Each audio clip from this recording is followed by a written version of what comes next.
Olá pessoal, dando continuidade ao nosso treinamento, nós faremos agora a nossa segunda videoaula, dando em continuidade com nosso tema relacionado a treinamentos. E nessa oportunidade a gente vai falar um pouco sobre os treinamentos de reciclagem de acordo com o que é exigido pela NR10. Vimos na aula passada que existe basicamente dois tipos de treinamentos: o treinamento básico e o treinamento complementar. E a própria norma regulamentadora estabelece a obrigatoriedade de sempre que acontecer uma dessas cinco situações, o trabalhador deverá participar de uma reciclagem. Quais seriam essas situações? A primeira, quando houver uma mudança de empresa. O trabalhador foi admitido, trabalha em determinada empresa, ele passou pelo treinamento, seja o NR10 básico ou o NR10 complementar, ou ambos, e aí, por uma questão de escolha dele, ou mesmo de oportunidade, ele foi transferido, mudou de empresa. Então, nessa situação, ele tem que fazer uma reciclagem da NR10. Outra situação é após o retorno de afastamento. Então, o trabalhador sofreu um acidente, por tratamento de saúde, por algum motivo pelo qual ele teve que se afastar por um determinado período da empresa. Ao retornar, ele tem que realizar também uma reciclagem. A terceira situação é a mudança significativa das instalações. Então, a empresa de repente faz uma reforma, muda as instalações, há uma ampliação das instalações ou uma redução da estrutura física da empresa, das instalações, há uma mudança significativa. Então, isso aí se justifica também a necessidade de se fazer uma reciclagem para os trabalhadores. A quarta situação é a mudança de função. Então, digamos que o trabalhador hoje exerce a função de eletricista. E de repente ele se qualificou, né, se aperfeiçoou e muda para uma outra categoria de função, um técnico em eletrotécnica, digamos, ou mesmo na carreira dele profissional, ele estava como eletricista 1, passou para eletricista 2, 3 e assim sucessivamente. Então isso exige uma mudança de função e, consequentemente, a necessidade de uma reciclagem.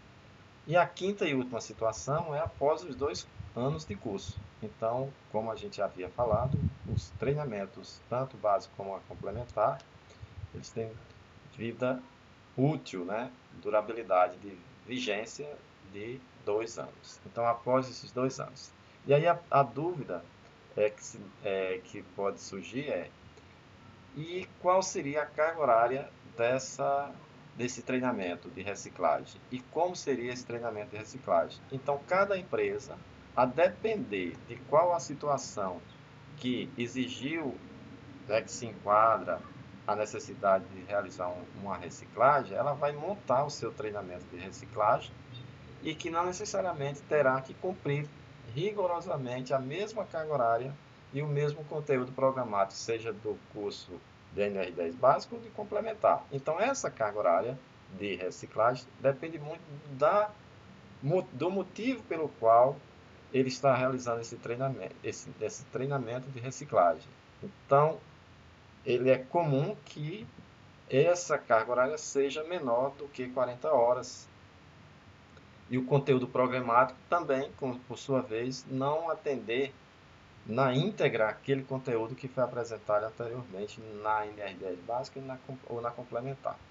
Entendido isso? Então, resumindo, a reciclagem só será obrigatório e exigido quando atender a um desses 5 requisitos, e a carga horária e o conteúdo programático vai depender de qual situação que se enquadra o trabalhador. Perfeito?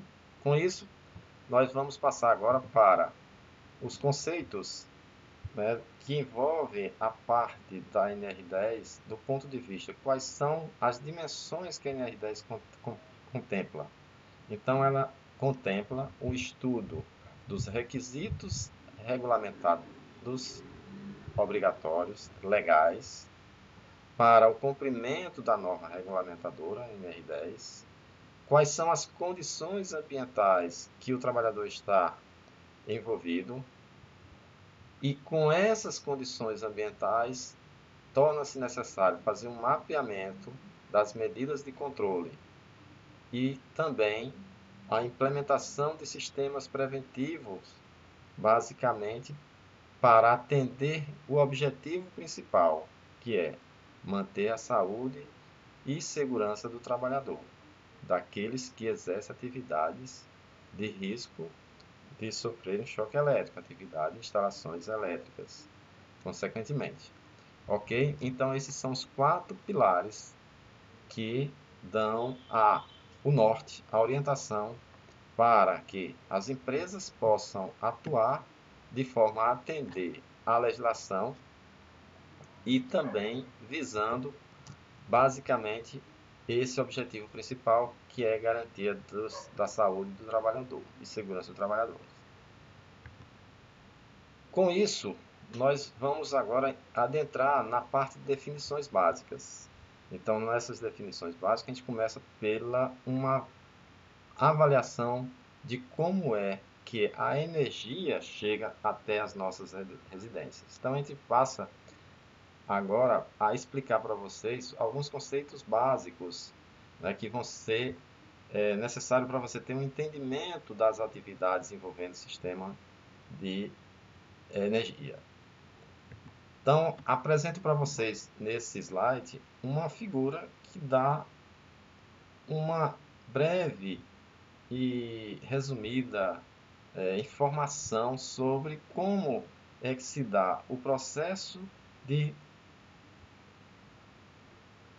transmissão da energia elétrica a partir das fontes geradoras de energia, que aqui está representada por essa usina aqui, até chegar nas nossas residências, na indústria, no comércio. Então ela passa ou percorre um caminho longo. Por que ela percorre um caminho longo? Porque essas usinas, na sua maioria das vezes, elas estão localizadas, essas fontes geradoras estão localizadas muito distante dos centros de consumo de carga. Então, com isso, torna-se necessário que você tenha um trabalho de transmissão dessa energia até chegar nas nossas residências com qualidade e segurança. Então, esse é o objetivo principal. Então, a partir das fontes geradoras, passa pelas linhas de transmissão, depois passa pelas subestações, que vai rebaixar essas energias a um nível que seja compatível com os equipamentos elétricos e eletrônicos.